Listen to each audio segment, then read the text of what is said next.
So, sa video na to guys, turuan ko kayo kung paano magtura ng Valorant. So, para magbura kayo ng Valorant, search mo muna yung app. Then, punta kayo dito. Sabay, type nyo yung Valorant.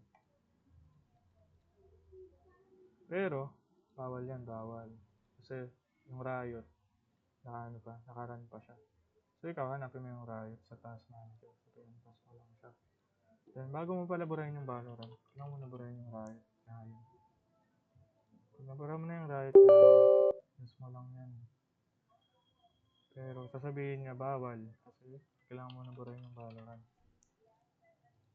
So, burahin natin yung Valorant, guys. Yan. Tayo lang natin, guys.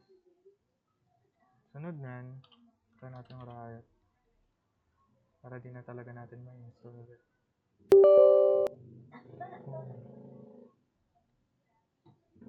Yan, wala nang Valorant guys. Wala nang Riot guys. Sana guys, maiinis na guys.